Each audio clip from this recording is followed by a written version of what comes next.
आला हजरत, इनको आला हजरत क्यों कहते हैं? अच्छा, सहाबा का नाम लें, नबी पाक अलैहिस्सलाम का भी हम नाम लेते तो यूँ किताबों में बयान किया जाता ना, हज़रत फुला, ठीक है, हज़रत सैयदना मुहम्मद सल्लल्लाहु अलैहि वसल्लम, ठीक है। नबी पाक अलैहिस्सलाम का नाम आता है तो भी ये सहाबाई कराम। अच्छा, हज़रत इमाम अबू हनीफ़ा, इन सब के लिए हम ये बोलते हैं। और इमाम अहले सुन्नत का जब आता है तो वहाँ हज़रत इमाम अहमद रज़ा ये भी बोला जाता है, लिखा जाता है, लेकिन जो इनका एक लक़ब मशहूर आला हज़रत, क्या है ये? बिस्मिल्लाहिर्रहमानिर्रहीम। देखिए, सबसे पहले तो आला ये बड़े को बोलते हैं, बुलंद को, अज़मत वाले को बोलते हैं। तो आला हज़रत का मतलब ये हुआ बड़े हज़रत। इमाम अहले सुन्नत रहमतुल्लाहि तआला अलैह के दौर में आपको बड़े मौलाना साहब कहा जाता था आम तौर पर। अच्छा, अब ये जो आपने ख़ुद इब्तिदा फरमा दी इस हवाले से कि नबी के करीम सल्लल्लाहु तआला अलैहि वसल्लम के नाम के साथ हम देखें तो आम तौर पे हज़रत सैयदना मोहम्मद रसूलुल्लाह सल्लल्लाहु अलैहि वसल्लम के अल्फाज इस्तेमाल किए जाते हैं, या हज़रत सैयदना अबू बकर सिद्दीक़ रदी अल्लाह तआला अन्हु, हज़रत सैयदना अली अल मुर्तज़ा रदी अल्लाह तआला अन्हु, सबके साथ हज़रत के लफ्ज़ इस्तेमाल किए जाते हैं। और आला हज़रत के साथ जो है वो आला हज़रत का लफ्ज़ हम इस्तेमाल करते हैं। तो इस पर बाज़ लोग एतराज़ करते हैं कि आपने आला हज़रत को ये सबसे बड़ा दिया, यानी दीगर को तो आप फ़कत हज़रत कह रहे हैं, और जब इमाम अहले सुन्नत की बात आती है, इमाम अहमद रज़ा की बात आती है, तो आप आला हज़रत ये कहते हैं। तो ये गोया के आला हज़रत को बड़ा देना है, ठीक है। तो ये एतराज़ बिल्कुल बातिल है। असल ये है कि अव्वल तो मैं आपको इसके कुछ इल्ज़ामी जवाबात अर्ज़ कर दूँ कि ऐसे अल्फाज जो होते हैं वो उमूमी तौर पे लक़ब के तौर पे इस्तेमाल होते हैं, ठीक है। और जब लक़ब इस्तेमाल होता है तो उसमें उसके ये नहीं होता कि इस्तिग़राक़ी, यानी उसके तमाम के तमाम अफराद यहाँ पर मुराद हों, बल्कि एक मख़सूस तबका वहाँ पर मुराद होता है। इसकी मिसाल लीजिए, मिसाल के तौर पर हज़रत सैयदना हसन मुज्तबा रदी अल्लाह तआला अन्हु, जो नबी के करीम सल्लल्लाहु तआला अलैहि वसल्लम के नवासे हैं और जन्नती नौजवानों के सरदार हैं, लेकिन जब हम उनका नाम लेते हैं तो हम कहते हैं सैयदना इमाम हसन मुज्तबा, ठीक है। इमाम हुसैन रदी अल्लाह तआला अन्हु, सही, शहीद करबला, जन्नती नौजवानों के सरदार हैं, लेकिन क्या कहा जाता है? इमाम हुसैन, ठीक है। इमाम मोहम्मद बाक़िर रदी अल्लाह तआला अन्हु अहले बैत अतहार में से हैं, इमाम आज़म के असातिज़ा में से हैं। इमाम जाफ़र सादिक अहले बैत अतहार में से हैं, इमाम आज़म के असातिज़ा में से हैं। इमाम हसन बसरी, इमाम इब्न सीरीन, इमाम मालिक, इमाम शाफ़ई, इमाम अहमद बिन हम्बल। आप ताबईन के नाम के साथ चलते चले जाएँ कि अकाबिर ताबईन जो हैं या तबअ ताबईन जो हैं या उनके बाद के अफराद हैं, तो उनके साथ हम बोलते हैं इमाम।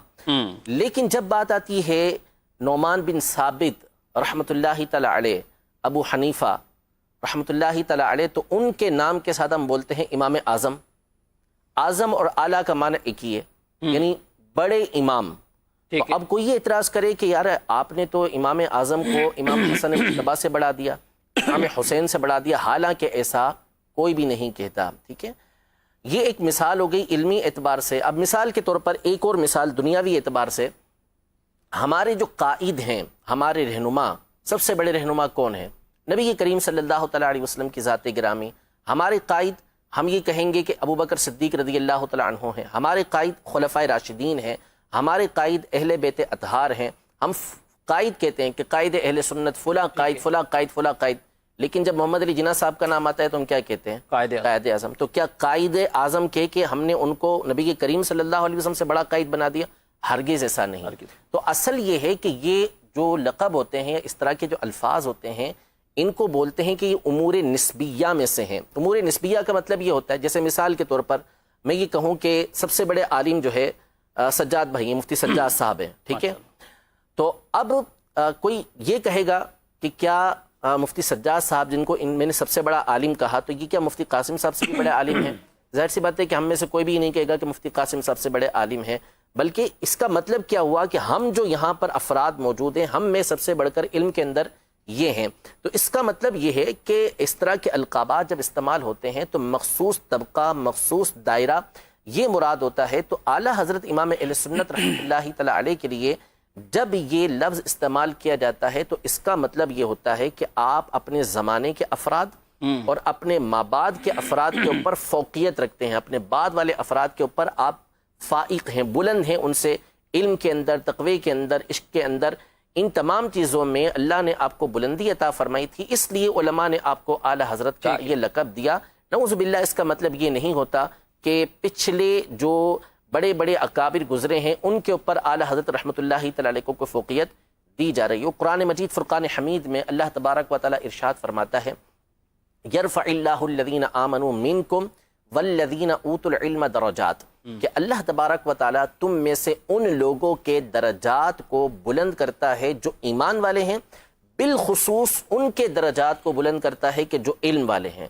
تو امام اہل سنت علم کے اندر اپنے زمانے کے اندر سب سے فائق تھے، اس اعتبار سے بھی آپ کے درجات کی دوسروں سے بلند۔